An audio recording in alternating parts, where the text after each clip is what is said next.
या नरदेहामध्ये माणूस जर आला आणि माणसानं ठरवलं मला देव व्हायचंय तर माणूस देव सुद्धा होऊ शकतो, फक्त माणसानं ठरवलं पाहिजे.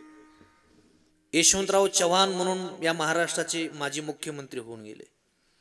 ते आपल्या भाषणामध्ये सांगायचे या महाराष्ट्रातल्या माणसामध्ये एवढी ताकद आहे, त्यांनी जर ठरवलं तर सिंहाच्या जबड्यात हात घालून त्याचे दात मोजू शकतो, एवढी ताकद या महाराष्ट्राच्या माणसाच्या मातीमध्ये.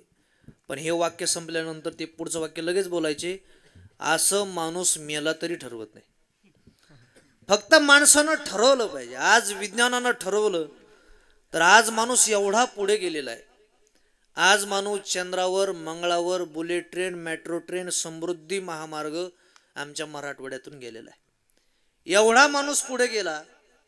आज पायलट विमान चालवणाऱ्या मुली तुम्हाला पाहायला मिळतील, एसटी कंडक्टर, एसटी ड्रायव्हर तुम्हाला मुली पाहायला मिळतील. एखाद्या माणसाचं जर ऑपरेशन ठरलं तर डॉक्टर मंडळी एवढं विज्ञान पुढे गेलं, हृदय बाजूला काढून सुद्धा काही डॉक्टर मंडळी ऑपरेशन करतात, एवढं विज्ञान आज पुढे गेलेलं आहे. एखाद्या माणसाचं दात पडले तर डुप्लिकेट दात का व्हायना बसवून माणूस रविवार साजरा करू शकतो, म्हणजे एवढं विज्ञान पुढे गेलेलं आहे. मला तुम्हाला एवढं सांगायचं, एखाद्या माणसाचं केस पिकले तर आपण हेअर डाय करून काळे करू शकतो, एवढं विज्ञान आज पुढे गेलेलं आहे. यूट्यूबच्या माध्यमातून आपण घरी बसल्या बसल्या जेवढे 2.5-3 लाख त्यांचे सबस्क्रायबर असतील, फॉलोअर्स असतील, आजचं कीर्तन घरी बसल्या बसल्या ते लोक पाहू शकतात. अमेरिकेमध्ये आपला एखादा मित्र बसलेला आहे, त्याला आपण व्हिडिओ कॉल केला तर आपण झगडे वस्तीवरती आहोत आणि तो अमेरिकेमध्ये USA मध्ये आहे, पण तो तिथे बसल्या बसल्या आपल्याला पाहू शकतो. एवढं विज्ञान पुढे गेलेलं आहे. आज विज्ञानानं एवढे चमत्कार केलेले आहेत, फार विज्ञान पुढे गेलं. पण विज्ञान किती जरी पुढे गेलं असेल, पण एका ठिकाणी आणखीन विज्ञान पुढे गेलं नाही. आणि जोपर्यंत चंद्र आणि सूर्य आहे तोपर्यंत विज्ञान तिथपर्यंत पोहोचू शकणार नाही. आणि तो आपला आजचा विषय आहे, त्याचं नाव आहे मरण. तुकोबाराय म्हणतात, माझी भाषा नाही, महाराज म्हणतात, एकदा का यमाचा निरोप आला की मग तेथे न चले काही, सत्ता संपदा राहील ठाईच ठाई. महाराज म्हणतात, एकदा का यमाचा निरोप आला की तुमच्या सत्तेला पाहून यम घाबरत नाही. सत्ता म्हणजे खुर्ची, पद, तुमची प्रतिष्ठा. सत्तेला पाहून जर यम घाबरत असता तर भारत देशातला आतापर्यंत एकही पंतप्रधान मेला नसता. बरं खरं सांगा, 1947ला भारत स्वतंत्र झाला, 2025 सध्या उजळलेला आहे. आतापर्यंत फक्त एकच पंतप्रधान हयातमध्ये आहेत, बाकीचे सगळे पंतप्रधान वैकुंठवासी झालेले आहेत. सत्तेला पाहून यम घाबरत नाही. काही पंतप्रधान पदावर असताना गेलेले आहेत आणि काही पंतप्रधान स्वतःच्या अंगरक्षक, ज्याला बॉडीगार्ड हा शब्द आहे, बाउन्सर हा शब्द आहे, त्या स्वतःच्या अंगरक्षकानं मारलं. माझा जन्मच नव्हता त्यावेळेला, माझा जन्म 1992चा जन्म आहे. जन्माच्या अगोदर एक भारत देशामध्ये एक घटना घडली. सगळ्यांना माहिती, एक पंतप्रधान होत्या, असा बॉबकट वगैरे, मी थोडा बोहळा माणूस आहे, थोडं सहकार्य करा की मला. काय नाव त्यांचं माहिती ना? हा, एक पंतप्रधान होऊन गेल्या, म्हणजे एवढाही बोळा नाही, मला पैशाचं कळतं बरं का, तुम्हाला वाटलं बोळा का काय. एक इंदिरा गांधी म्हणून पंतप्रधान झाल्या, पण स्वतःच्या अंगरक्षक, बॉडीगार्ड, बाउन्सरनं त्यांना मारलं. म्हणजे सत्तेला पाहून यम घाबरत नाही, रक्षकच भक्षक झाले. कुंपणाने शेत खाल्लं अशी आपलीकडली मन आहे. 2 नंबर, संपत्तीला पाहून यम घाबरत नाही. संपत्ती म्हणजे पैसा, नोटा, बंगला. तुकोबाराय म्हणतात, यम नाही धरित कुणाची प्रतिष्ठा.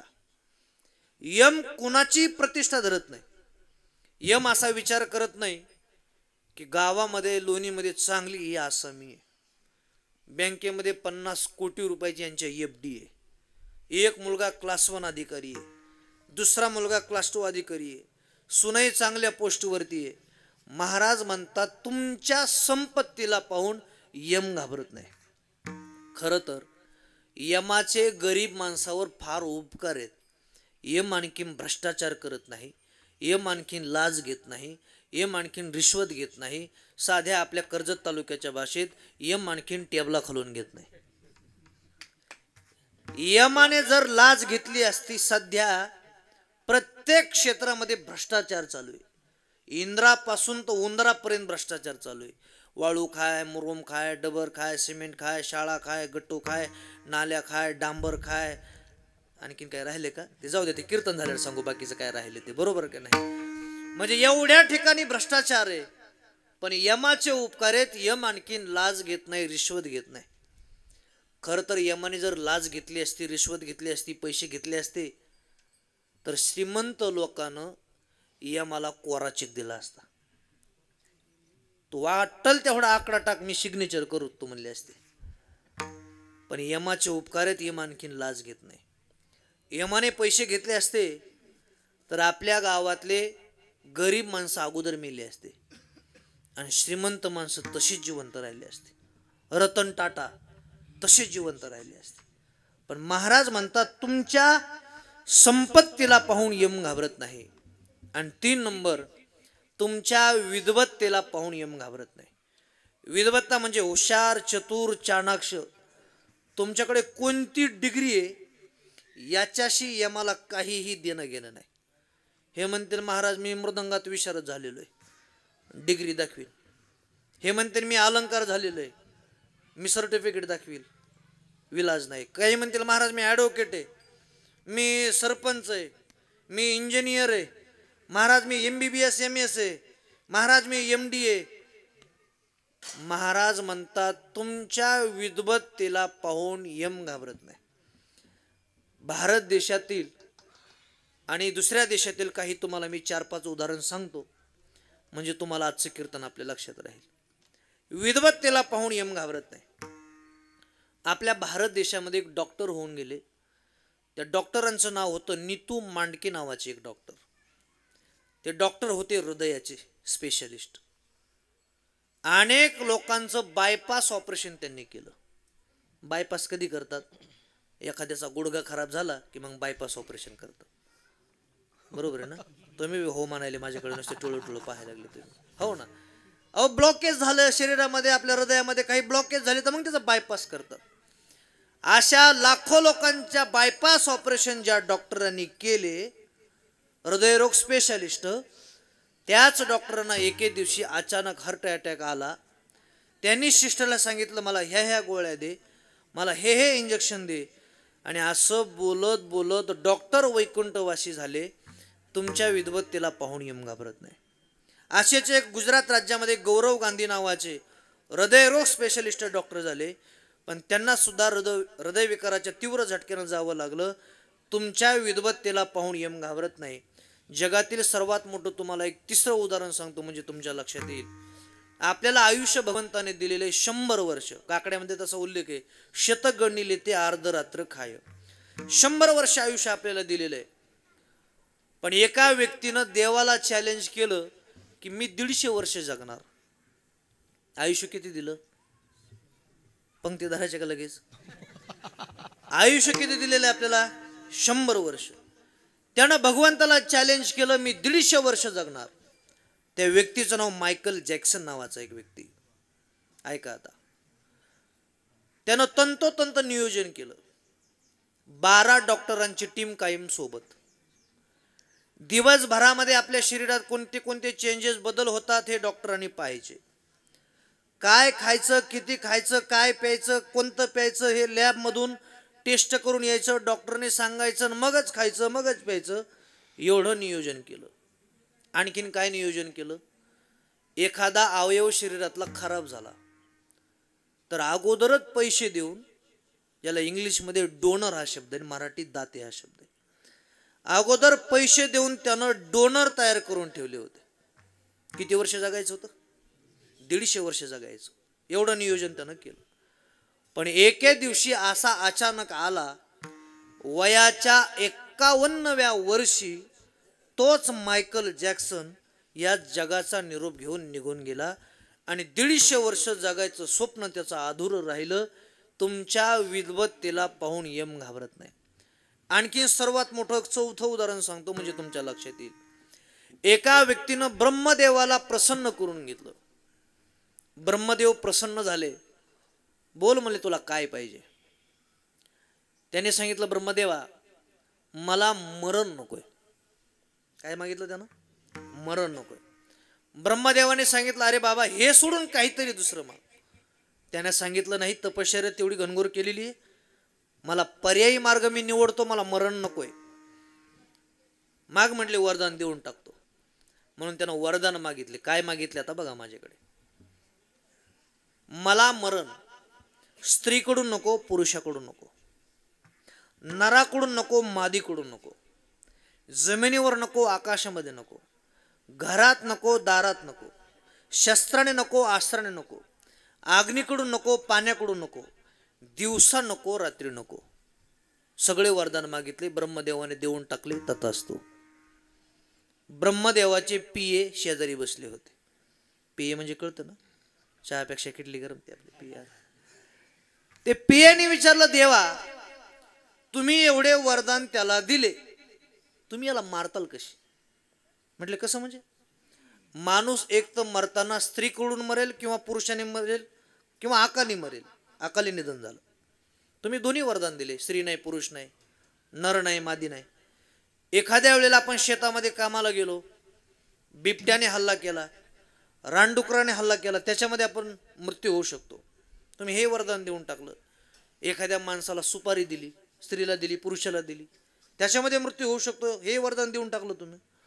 एखाद्या वेळेला माणूस आपण त्याला जास्त कशामध्ये ड्रिंक वगैरे घेऊन पाण्यामध्ये बुडवून त्याला आपण मारू शकतो, हे वरदान देऊन टाकलं. अग्नीमध्ये जाळू आपण त्याला मारून टाकू शकतो, जाळून टाकू शकतो, तेही वरदान देऊन टाकलं. माणूस मारताना जमिनीवर चालत असताना ॲक्सिडेंट झाला, सध्या प्रमाण वाढलेलं आहे, ॲक्सिडेंटमध्ये त्याचा मृत्यू होऊ शकतो. नाही खाली जमिनीवर झाला तर अहमदाबादची विमान दुर्घटना घडली, त्याच्यामध्ये मृत्यू होऊ शकतो. पण तुम्ही जमिनीवर नाही, आकाशामध्ये नाही, हेही वरदान देऊन टाकलं. दिवसा नाही, रात्री नाही, हेही वरदान देऊन टाकलं. शस्त्राने नाही, अस्त्राने, हे वरदान देऊन टाकलं. आता तुम्ही कसे मारताल? ब्रह्मदेवाने सांगितलं याला फॉर्म भरू दे, याचा निकाल मी कसा लावायचा लावतो. आणि त्यानं स्वतःला एवढं मोठं समजलं, मरणाला विसरला, आणि त्यानं ओळखलं आता देव सुद्धा मला मारू शकत नाही. आणि माणूस मरणाला विसरला की उन्मत्त होतो. काय होतो? उन्मत्त होतो. उन्मत्त झाला आणि त्यानं आपल्या नगरीमध्ये दवंडी पिटवायला लावली. काय दवंडी पिटवली ऐका, ऐका हो ऐका. आजपासून देवाची पूजा बंद, आजपासून देवाचं नाव बंद, आजपासून माझी पूजा सुरू आणि आजपासून माझं नामस्मरण सुरू. कुणी देवाचं नाव घेणार. राहिले यज्ञ मोडिले, कीर्तन पळाले, ब्राह्मण दैत्य बेने. देवाचं कुणी नाव घेणार. कोण घेईल का? मरण म्हटल्यावर जो कोणी नाव घेईल त्याला डायरेक्ट फाशीवर सुळावर देण्यात येईल. आता कीर्तनात जर अहिल्यानगरच्या कलेक्टरचा आदेश आला, कीर्तनात बसल्या बसल्यानं गोळ्या घाला, कोण ठेवील माळी गळ्यात? तुमचं जाऊ दे, मी ठेवून की नाही, मोठी पंचायत आहे. तसा आदेश त्या काळामध्ये झाला, कुणी देवाचं नाव घ्यायना. मग आता करायचं काय? पण भगवंताला एखादी जर लीला करायची ठरली तर भगवंतालाही लांबचा माणूस पाहत नाही, अगोदर त्याच्या घरातला माणूस पाहतो. घर फोडणे ज्याला म्हणतात. भगवंतानं त्याच्याच पोटी, हिरण्यकश्यपूच्या पोटी भक्त प्रल्हादाचा जन्म झाला. आणि जसं बाळ मोठं मोठं होत गेलं तसं भक्त प्रल्हादाला गुरुकुलामध्ये टाकलं. जुन्या काळात इंग्लिश मिडियम नव्हती, पण गुरुकुल पद्धती होती. गुरुकुलामध्ये टाकलं. आणि जसं गुरुकुलामध्ये त्या प्रल्हादाला टाकलं, सर्व लेकरांना त्यानं जवळ बोलावून घेतलं. इकडे या म्हणले बाळांनो, आणि म्हणा नारायण नारायण. गुरुजींनी पाहिलं, गुरुजींनी ओळखलं, 10 आणि 13 एकच दिवशी येण्याच्या मार्गावर. याच्या बापाचा आदेश आहे, देवाचं नाव कुणीही घ्यायचं नाही. आणि शाळेमध्ये आल्यानंतर याचाच मुलगा जर देवाचं नाव घेत असेल तर याचा बाप मला सोडणार नाही. आपण शाळेच्या ऐवजी डायरेक्ट राजवाड्यात गेलं पाहिजे. राजवाड्यामध्ये गेले, मुजरा केला, आणि गुरुजी आलेले पाहिलं, त्यांनाही आनंद झाला. विचारलं काय गुरुजी, कसं काय आमचा प्रल्हाद, कुठपर्यंत आली त्याची तयारी, ABCD वगैरे 1 2 3 4 काय म्हणतो का नाही म्हणले. आजच्या काळात विचारलं असतं ना आपण गुरुजीला, अहो काय म्हणले तुमचा प्रल्हाद महाराज? म्हटले काय झालं? अहो शाळेमध्ये येतो म्हटले आणि सारखं शाळेत त्याचंच नाव घेतो. कोणाचं? तुम्हाला आता सांगितलं घ्यायचं नाही, महाराज आहे का तुम्हाला? अहो सांगितलं नाव घ्यायचं नाही म्हणून. अहो शाळेत येतो म्हटले आणि सारखं त्याचंच नाव घेतो. गुरुजीने विचारलं त्याचं म्हणजे कोणाचं? ते तुम्ही म्हणा माझी पुण्यतिथी होईल म्हणलं. म्हटले त्याचं म्हणजे कुणाचं? विष्णूचं घेतो का नाव? हो त्याचंच घेतो. बोलवा म्हणले प्रल्हादाला. बोलावून घेतलं. सुरुवातीला समजावून सांगितलं नारायण नारायण भगवंताचं विष्णूचं नाव घेऊ नको. ऐकलं नाही. मग हत्तीच्या पायाखाली दिला. कोण? प्रल्हाद. तरी नारायण नारायण बंद नाही. उकळत्या तेलाच्या कढईमध्ये टाकला तरी नारायण नारायण बंद नाही. डोंगरावरून दरीवरून खाली फेकून दिला तरी सुद्धा नारायण नारायण बंद नाही. विचारलं का रे, सारखा नारायण नारायण नारायण नारायण करतोस, कुठे आहे तुझा नारायण? आमच्या बीड जिल्ह्यामध्ये एक प्रसिद्ध मन आहे, बुडतीचे पाये ढवाकडं. आणखीन एक गावठी भाषेतली मन आहे, याची पायली भरली. आणि चांगली एक आपल्या सुभाषित आहे, विनाशकाले विपरीत बुद्धी. एखाद्या माणसाचा विनाश काळ जवळ आला की त्याला तसली दुर्बुद्धी सुचत असते. विचारलं नारायण नारायण करतोस, कुठं आहे तुझा नारायण? त्याने सांगितलं बाबा माझा नारायण कुठं नाही, प्रत्येक चराचरामध्ये माझा नारायण आहे. चराचरामध्ये तुझा जर नारायण आहे तर ह्या खांबामध्ये तुझा नारायण आहे का? त्याने सांगितलं हो बाबा या खांबामध्ये सुद्धा माझा नारायण आहे. मग रागच आला होता हिरण्यकश्यपूला. खांबावरी लात मारिली दुर्जने, स्तंभी नारायणे प्रगटला. खांबावर त्याने लात मारली. जशी खांबावर त्याने लात मारली, भगवंतानं त्याच्यासाठी एक स्पेशल अवतार घेतला. त्या अवताराचं नाव नरसिंह अवतार. आता कसा मारला याचं 2 मिनिटं ऐका. अर्ध शरीर सिंहाचं घेतलं नरसिंह, आणि अर्ध शरीर पुरुषाचं घेतलं. नर नाही मादी नाही, स्त्री नाही, तुमच्या डोक्यात बसायला पण नर नाही, मादी नाही, स्त्री नाही, पुरुष नाही, 4ही वरदान मोडले. भगवंताचं रौद्र रूप त्यानं पाहिलं आणि पुढे धावायला सुरुवात केली. जसा पळस सुटला बरोबर दरवाजाच्या उंबऱ्यामध्ये जाऊन पडला. काही भागात उंबरा, काही भागात चौकट म्हणतात. म्हणून आणखीनही जुन्या आपल्या घरामध्ये असणाऱ्या आजी आपल्याला दरवाजामध्ये बसू देत नाहीत. त्याचं कारण दे, घर नाही दार नाही, बरोबर उंबऱ्याच्या मध्यंतरी धरला. जमिनीवर नाही, आकाशामध्ये नाही, बरोबर भगवंतानं दोन्ही पाय वरी केले, स्वतःच्या मांडीवर धरला.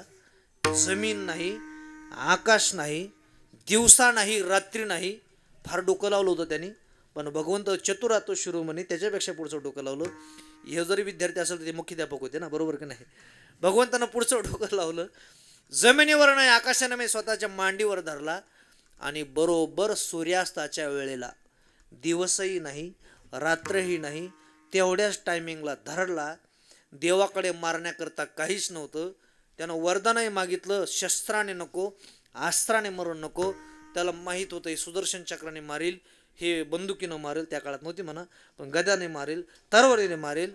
पण भगवंतानं बरोबर तोच हिरण्यकशिपू, हे शस्त्रामध्ये येत नाहीत, हे अस्त्रामध्ये येत नाहीत. मला वाटतं छत्रपती शिवाजी महाराजांनी हेच पाहिलेलं असावं.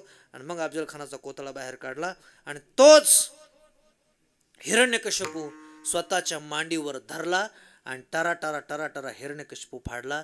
तुमच्या विद्वत्तेला पाहून यम घाबरत नाही. तुम्ही किती डोकं लावलं, मला मरायचं नाही. महाराज कबीर महाराज म्हणतात, आवेगा सो जावेगा, राजा रंक आणि फकीर येथे नाही ऊर.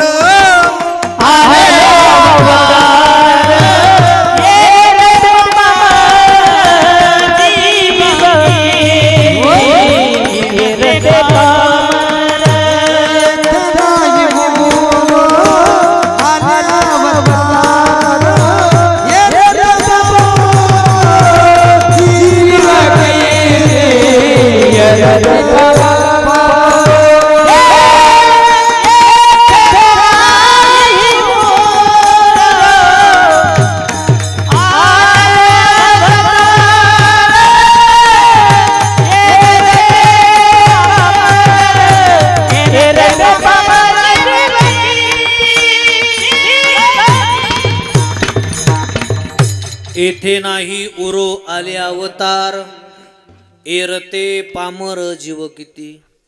इथं कमी माणसं येऊन गेले नाही, इथं भगवंताचे अवतार सुद्धा राहिले नाही.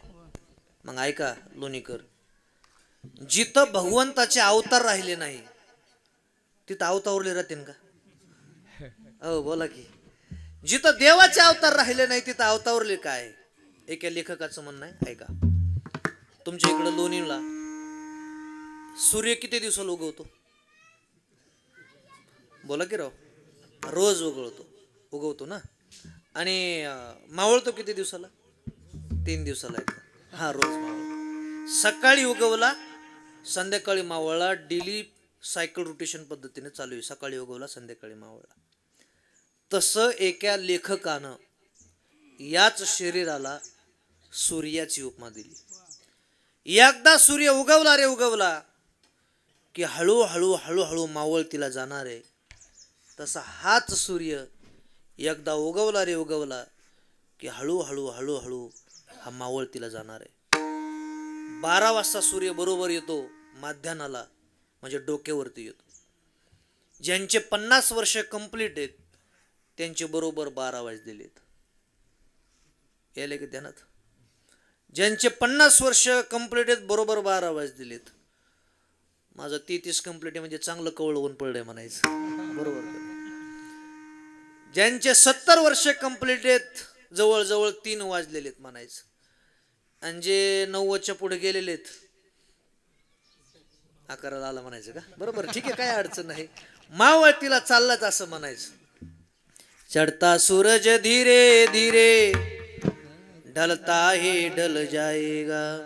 त्या लेखकाने सांगितलं, तू यहाँ मुसाफिर है, बेकरार पानी है, 4 दिन की तेरी महिमा तेरी जिंदगानी है. मुसाफिर म्हणजे तू पाहुणा आहे. मुसाफिर म्हणजे कोण आहे? तू या मृत्यू लोकातला पाहुणा आहे. त्या लेखकाने सांगितलं, प्रत्येक पाऊल टाकताना अगोदर विचार कर पुढे तुला काय करायचे. आपण पाहुणे, पाहुण्या माणसाचं काम काय? काम झालं की ज्यानं त्यानं आपापल्या गावाला निघून जायचं. आता आपण परिवाराच्या या अतुलदादांच्या या परिवाराच्या दुःखामध्ये आपण सहभागी झालो. मला सांगा, आपण आता हा कार्यक्रम झाल्यानंतर किती दिवस मुक्कामाला तिथे? 8-10 दिवस आहेत का? काम झालं की जो तो आपापल्या गावाला. तसं त्या लेखकानं सांगितलं, आपण या मृत्यू लोकातले मुसाफिर म्हणजे पाहुणे आहेत. ज्याचं काम झालं त्यानं निघून जायचं. त्या लेखकाचं म्हणणं,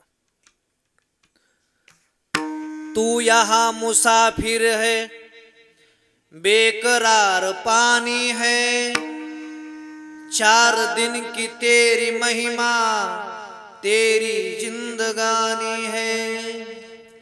आधी सोच ले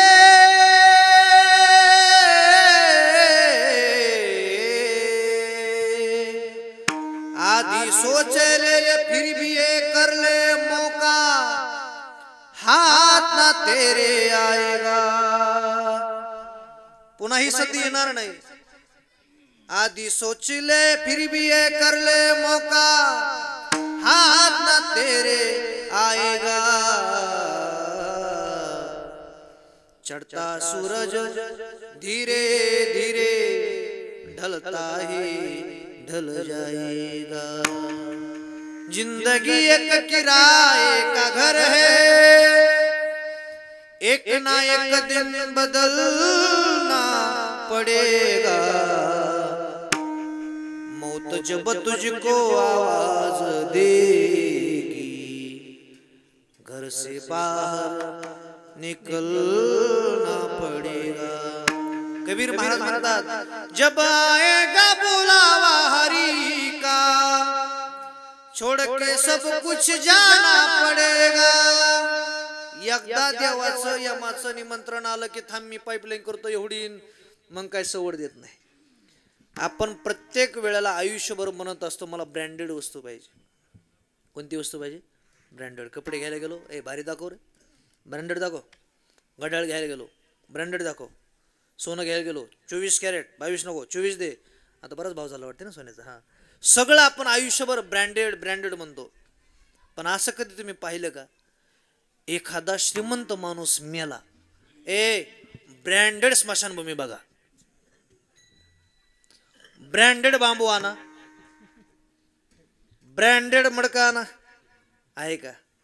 महाराज म्हणतात या मृत्यू लोकातले तुम्ही पाहुणेत. जो माणूस या मृत्यू लोकामध्ये, तुम्हाला आणखीन एक सांगतो, संत कालिदास म्हणतात या मृत्यू लोकामध्ये माणूस मरतो हे नवल नाही. काय नवल आहे का? या मृत्यू लोकामध्ये माणूस मरतो हे नवल नाही. तुम्ही आतापर्यंत जिवंत आहात हे सर्वात मोठं नवल आहे. कारण या मृत्यू लोकाचं नावच आहे मृत्यू लोक. तुम्ही आतापर्यंत जिवंत आहात हे सर्वात मोठं नवल आहे. प्रत्येकाला एक ना एक दिवस या मृत्यू लोकातून मरावं लागणार आहे. नाथ महाराज म्हणतात घडोघडी काळ वाट याची पाहे, अजून किती आहे अवकाश, जन्म आले बाळ त्याची वाट पाहे काळ.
जाईल यासी काळोबा खाईल. माऊली ज्ञानोबा म्हणतात उपजे ते नाशे, नाशिले ते पुनर्पी दिसे, हे खटिका यंत्र जैसे परिभ्रमेगा.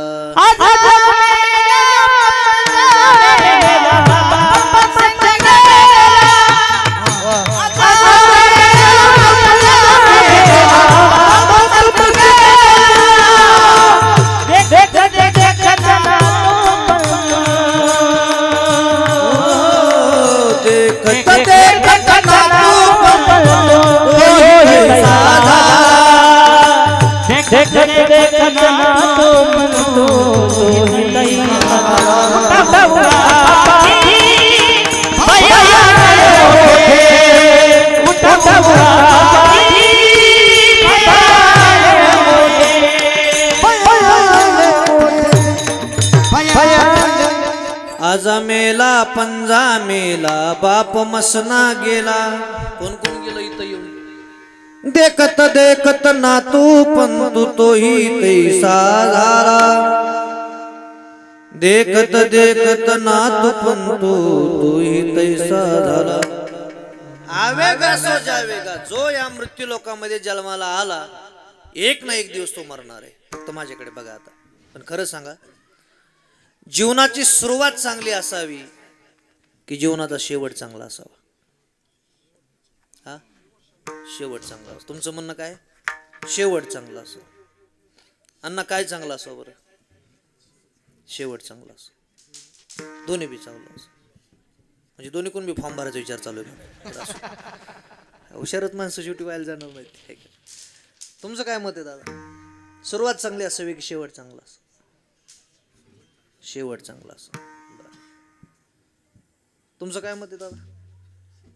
शेवट. काही शिंदे गटातले तर काही ठाकरे गटातले झाले. काही म्हणते सुरुवात चांगली असावी, काही म्हणते शेवट चांगला असावा, आणि काही जण म्हणते दोन्ही बी चांगला असावा. आता त्याच्यासाठीच मला बोलवलंय काय चांगलं असावं. पण ऐका, असे काही उदाहरणं झाले या भारत देशामध्ये. त्यांच्या जीवनाची सुरुवात चांगली झाली पण त्यांच्या जीवनाचा शेवट चांगला झाला नाही. असे काही उदाहरण झाले. ऐका फक्त माझ्याकडे पहा. सुरुवात चांगली झाली, जसे आत्ताचे पंतप्रधान प्राईम मिनिस्टर नरेंद्र मोदी साहेब, तसं 5000 वर्षापूर्वी भारत देशाचा सम्राट होता त्या राजाचं नाव होतं धृतराष्ट्र नावाचा सम्राट. आता तरी भारत देश लहान झाला. पूर्वी पाकिस्तान, अफगाणिस्तान, बांगलादेश सगळे भारतात होते. आणि या सगळ्यांचा सम्राट धृतराष्ट्र हस्तिनापूरचा सम्राट होता.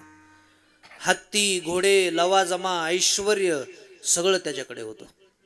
सुरुवात कशी बोला की चांगली. 100 मुलं होते त्याला. ऐका बरं का, एक एक लेकरावाले ऐका आता. 100 मुलं होते त्याला, 100 मुलं. हस्तिनापूरच्या गादीवरती होता, सम्राट होता. सुरुवात चांगली झाली. मध्यही त्याचा चांगला होता. मध्यही सगळं चांगलं झालं. पण मध्यंतरी केलं काय शेवटी, माझे सख्खे पुतणे कधी मरतील आणि माझ्या पुतण्यांची संपत्ती माझ्या पोराला कधी येईल असा विचार त्या धृतराष्ट्राने केला. पुतणे म्हणजे भावाची पोरं, बरोबर आहे ना. हा. माझे सख्खे पुतणे कधी मरतील आणि पुतण्यांची संपत्ती माझ्या लेकराला कधी होईल याचा विचार धृतराष्ट्राने केला. खरं तर आपण बालपणापासून ऐकत आलेलो आहे, देवाचं, गावाचं, भावाचं कधी खायचं नाही. काही लोक देवाचं खातेत. मंदिराचं बांधकाम घरच्या स्लॅबला वापरते सिमेंटच्या गोवाने. काही लोक गावाचं खातेत आणि काही लोक सख्या भावाचं खातेत. जेवढे माणसं आपल्या कीर्तनामध्ये बसलेले बापूंच्या पुण्यस्मरणाच्या निमित्तानं, लक्ष देऊन ऐका. ज्यांनी ज्यांनी एकत्रित असताना भावाचं काही दाबला असन गाबाळ, एखादा गुंठा, एखादा लाख, 50,000 त्या काळामध्ये वायली निघाच्या वेळेला दाबून धरला असन, तर कीर्तन झाल्या झाल्या त्याची भेट घ्या. जय हरी. ते म्हणा 20 वर्षांनी जय हरी घातलं ते तिकडं जाऊ दे म्हणा, पण हे 1 लाख तुझं तुला. तुम्ही म्हणताल महाराज नाही करत, परत करणार. काय होणार आहे? देवाचं खाऊ, गावाचं खाऊन भावाचं बी खाऊ, काय होणार आहे? काहीच होणार नाही. देव येते, खाकाना वाजल्याशिवाय राहणार नाही. नुसता धूर निघन तुमचा. देवाच्या काठीला आवाज नाही, जुने माणसं म्हणायचे. देवाचं, भावाचं, गावाचं खायचं नाही. सख्खे पुतणे कधी मरतील याचा विचार धृतराष्ट्राने केला. म्हणून हे जे मंडळी आहेत ना सगळे राजकारणातले, तुम्ही जास्त विचार नाही करायचा आहे काकाचं आणि पुतण्याचं काय होईल. हे 5,000 वर्षापासूनचे भांडणं आहेत. तुम्ही काय डोकं बसले? 5,000 वर्षापासूनचे भांडणं, एवढं काय डोकं लावायचं नाही. मग काय केलं ऐका. 100 मुलं, हत्ती, घोडे, लवाजमा, सगळे ऐश्वर. पण महाभारताचं युद्ध सुरुवात झालं. राज्य गेलं, गादी गेली, खुर्ची गेली आणि 100 पोरं एकट्या भीमाने मारले. कोणाचा वेळ आणि काळ कशी बदलन आणि कधी बदलन हे सांगता येत नाही. म्हणून वेळेचा सदुपयोग करायचा. 100 मुलं मारले एकट्या भीमाने. आणि धर्मराजा युधिष्ठिर गादीवर बसला. गेलं सगळं. आणि ज्यांच्या मरण्याची वाट पाहिली त्यांच्या घरी राहण्याची वेळ आली आणि त्यांच्याच घरच्या भाकरी खाण्याची वेळ एकेकाळच्या सम्राटाला आली. आणि धृतराष्ट्र जेवायला बसला की भीम गदा घेऊनच यायचा आणि पहिला शब्द वापरायचा आंधळ्या. कारण धृतराष्ट्राला दिसत नव्हतं, नेत्रही नव्हतं. आंधळ्या, आमच्या मरण्याची वाट पाहिली तू. लाक्षागृहामध्ये जाळण्याचा प्रयत्न तुझ्या मुलानं केला. द्रौपदीचं वस्त्र हरून तू रोखू शकला नाही. पण आज आमच्याच घरच्या भाकरी खाण्याची वेळ आज तुझ्यावर आली. हे तुझ्या ताटामध्ये जे वाढलेलं आहे ना, ते अन्न नाही तर तुझा मुलगा दुर्योधन, दुःशासन, त्या मुलाचं मांस वाढलेलं आहे, रक्त वाढलेलं आहे. बाप जेवायला बसला आणि मुलगा कसा मारला हे जर बापाला जेवताना सांगितलं, कुठला बाप जेवण? जेवणाच्या ताटावरून भारत देशाच्या सम्राटानं उठावं. परत महालामध्ये गेला. 3 दिवस भारत देशाचा सम्राट जेवला नाही. धर्मराजाने विचार केला, काका का जेवायला येत नाहीत? म्हणून महालामध्ये गेले. विचारलं, काका आपण 2-3 दिवस झालं जेवायला नाही आले, का नाही आले?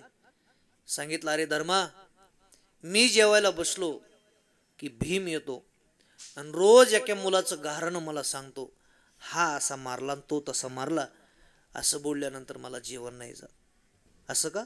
लगेच भीमाला आवाज दिला, ए भीमा इकडे. धावतच आला भीम. काय दादा, हे आपले चुलतेत काका आहेत, राज्य गेलं, संपत्ती गेली म्हणून काय झालं? माझा तुला आदेश आहे, आजपासून आपले काका जेवण करत असताना त्यांना वाईट बोलू नको, हा माझा तुला आदेश आहे.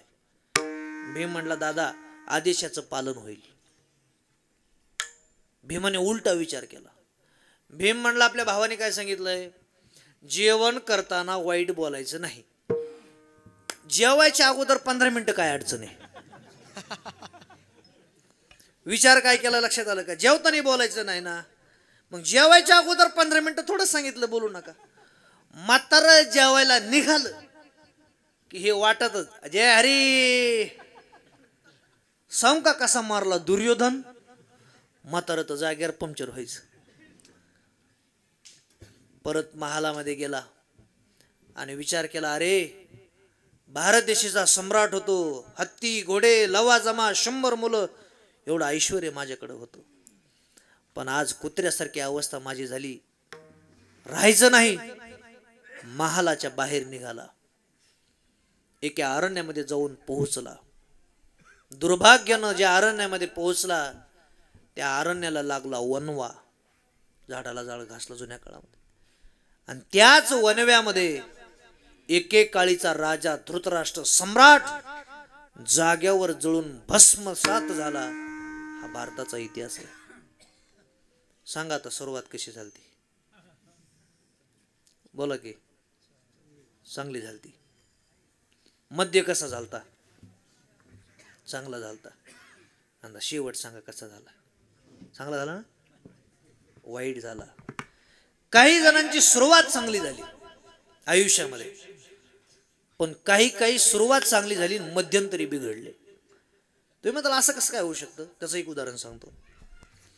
परीक्षिती राजाला आईच्या गर्भामध्ये, भागवत ऐकणारी मंडळी, आईच्या गर्भामध्ये भगवान श्रीकृष्णाचं दर्शन झालं. अण्णा सुरुवात चांगली झाली, पण मध्यंतरी बिघडलं. कसं काय? भीमानं जरासंध राक्षस मारला आणि राक्षसाचा नवरत्नाचा मुकुट आपल्या डोक्यामध्ये ठेवला आणि तो आलमरीमध्ये ठेवला. परीक्षित राजानं तोच मुकुट काढला आणि आपल्या डोक्यामध्ये घातला. शिकार करायची इच्छा उत्पन्न झाली. म्हणून टाळकऱ्याला विनंती, एकमेकांच्या टोप्या घालताना विचार करायचा नेमकी टोपी कोणाची. पांडू महाराजांनी म्हैस घातली वाटेल. बरं असू द्या, काय कीर्तन करताल तुम्ही पुढच्या वर्षी. शिकार करायची इच्छा उत्पन्न झाली. शिकार करण्याकरता निघाला. ऐका बरं का, ज्या अरण्यामध्ये शिकारीला पोहोचला, शिकार करून थकला, पण त्या अरण्यामध्ये श्रमी नावाचे ऋषी तपश्चर्या करत होते. याला तहान लागली. यानं त्या ऋषी महाराजांना हलवलं. अहो इथं पाणी कुठं भेटल? महाराज बोलनात. राग आला, बाण काढला, मेलेला सर्प साप होता पलीकडे उचलला आणि मस्करी म्हणून ऋषींच्या गळ्यामध्ये टाकून दिला. ते चित्र ऋषी महाराजांचा मुलगा, त्या मुलाचं नाव शृंगी, त्यानं हातामध्ये कमंडलूचं पाणी घेतलं. ज्या कोणी नराधमानं माझ्या वडिलांची मस्करी केली असन त्याचा सुद्धा मृत्यू 7 दिवसाच्या आत सर्पदंशाने होईल, श्राप दिल्यानं संकल्पच वाढला. जुन्या काळामध्ये श्राप खरा व्हायचा. त्याचं कारण असं, आशीर्वाद द्यायला जप लागत आणि श्राप द्यायला तप लागत. आशीर्वाद द्यायला काय लागत? जप. आणि श्राप द्यायला तप लागत. आपण जर म्हटलं तुझं कल्याण होईल तर कल्याण झालं पाहिजे, होत नाही, आपल्याकडे जप नाही. आपण म्हणलं तुझं वाटोळं होईल, वाटोळं होत नाही, आपल्याकडे तप नाही. आपल्याकडे जपही महत्वाचं आणि तपही महत्वाचं. एका व्यक्तीला 8-10 दिवसापूर्वी मी भेटून आलो. आजारी होते जरा. मला म्हणे महाराज तब्येत जरा बिघडलीच माझी. मला काही नाही, 2-3 दिवसात एकदम तुम्ही क्लिअर होताल, पहिल्यासारखे होताल. आशीर्वाद देऊन आलो मी. मेलं ते काल म्हातारं. कालच कार्यक्रम झाला. म्हणजे माझा आशीर्वाद लागला आणि त्याचा कार्यक्रम झाला. आपल्याकडे जपही नाही आणि आपल्याकडे तपही नाही. आमच्या बीड जिल्ह्यामध्ये एक वैराग्य मूर्ती, वैराग्य महामेरू म्हणून एक संत होऊन गेले. घरी गेल्यानंतर गुगलला सर्च करा, त्या संतांचं नाव श्री संत वामन भाऊ महाराज. असे संत झाले, पांढरा फेटा, पिळदार मिशा आणि तेजस्वी महात्मा श्री संत वामन भाऊ महाराज. एकदा त्यांच्या मुखातून शब्द निघाला रे निघाला की शब्द माघारी येत नव्हता. धकधकीत ज्वाळा अग्नी जायचा एवढं वैराग्य वामन भाऊ महाराजांचं होतं. एका गायकाला श्राप दिला, पिसाळून मरशील. शेवट त्याचा मृत्यू पिसाळून झाला, हा साधूने दिलेला श्राप. एका विनेकऱ्याला श्राप दिला, म्हणजे तुम्हाला नाही बरं का, एका विनेकऱ्याला श्राप दिला की तुला गिधाड तोडतील. शेवट त्याचा मृत्यू गिधाड तोडून झाला, गिधाड त्याला तोडत होते. हा साधूने दिलेला श्राप आहे. आशीर्वाद द्यायला जप आणि श्राप द्यायला तप लागत. ऋषी महाराजांना अंतर्ज्ञानानं पाहिलं, अरे ज्याला तू श्राप दिला तो साधा नाही, तो परीक्षित राजा आहे. तो श्राप तर दिला, पण जाऊन सांग काहीतरी उद्धाराचं साधन करेल. गेले सांगितलं, माझ्या वडिलांची तुम्ही मस्करी केली, हो मी तुम्हाला श्राप दिलाय, 7 दिवसाच्या आत तुमचा मृत्यू सर्पदंशाने होईल. आता काय करू? मग 7 दिवस श्रीमद भागवत कथेचं श्रवण केलं आणि आपल्या जीवनाचा उद्धार करून घेतला. सुरुवात चांगली झाली होती, देवाचं दर्शन झालं होतं, मध्यंतरी बिघडला होता, पण शेवट त्याचा चांगला झाला. काहींच्या आयुष्याची सुरुवात वाईट झाली, आजामेळ होऊन गेला, वेश्येच्या घरी राहिला, सुरुवात वाईट झाली, वेश्येपासून मुलगा झाला, मध्यही वाईट झाला, पण एक काम चांगलं केलं, त्या मुलाचं नाव त्यानं नारायण ठेवलं. आणि अंतिम समयाला आजामेळ ज्यावेळेला धरणीला पडला आणि यमराज त्याला घेण्याकरता आले आणि मुलगा घाबरन म्हणून त्यानं आवाज दिला, नारायण नारायण नारायण. आवाज ऐकला आणि भगवान परमात्मा उद्धार करायला निघाले. कारण अंतकाळी ज्याच्या नामाले मुखा तुका म्हणे सुखा पार नाही.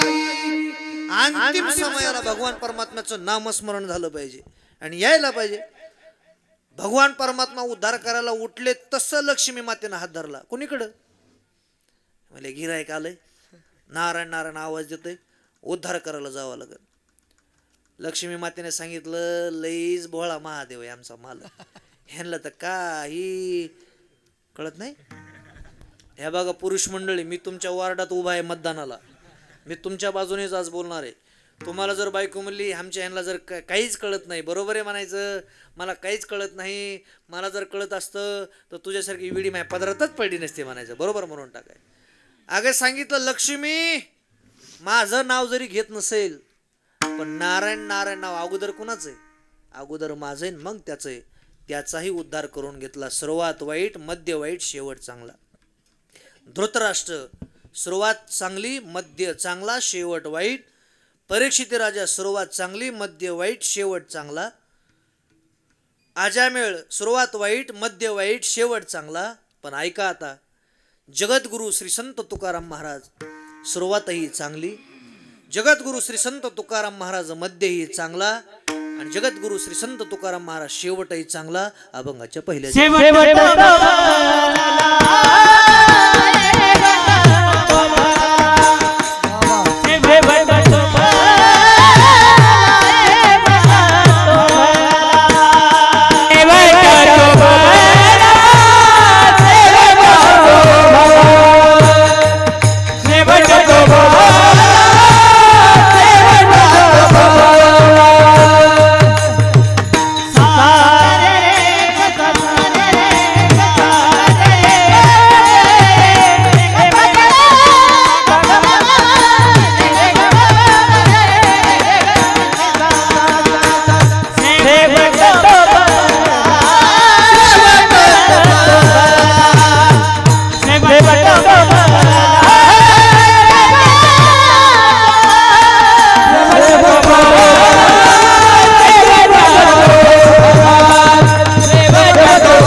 वा वा.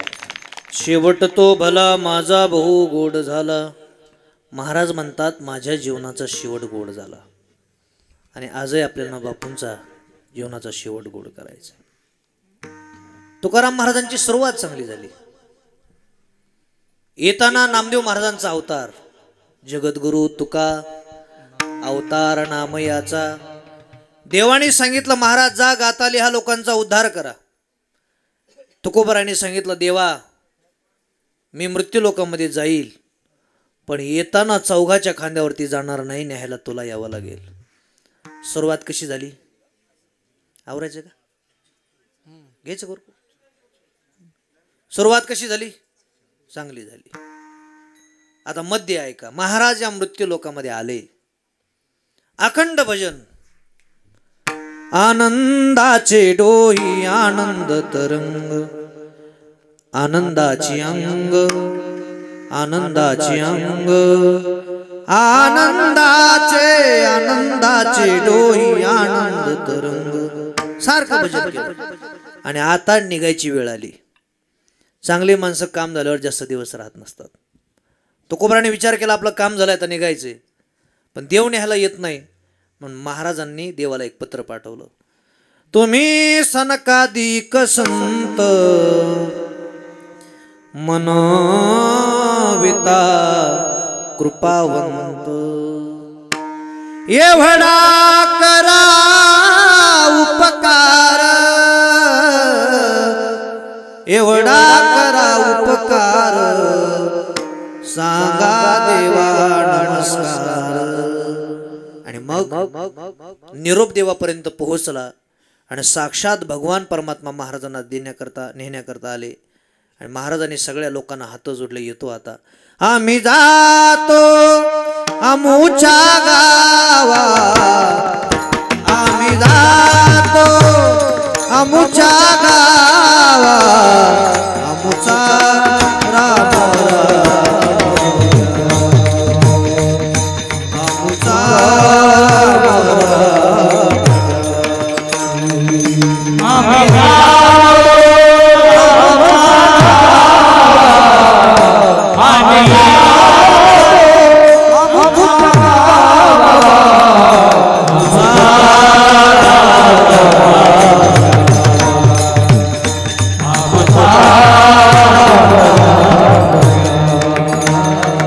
शेवटची विनावणी,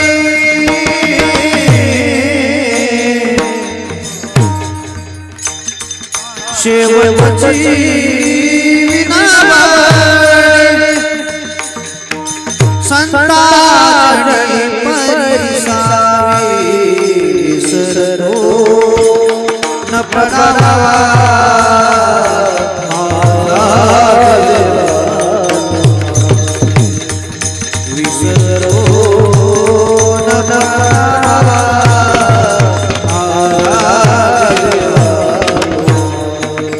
यासाठी केला यासाठी केला शेवटचा दिवस, शेवटचा दिवस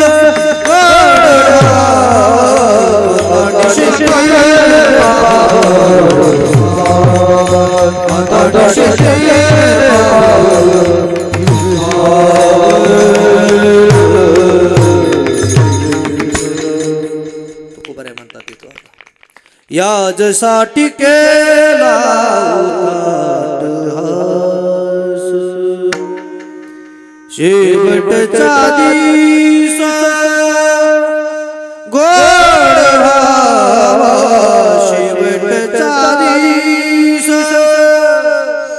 गोड व्हावा, निश्चिंतीने पावलोय जाऊ. महाराज शेवट तो भला माझा भाऊ गोड झाला. आलो निजाच्या माहेरा बेटी रखुमाईच्या वरा. विठोबा रखुमाई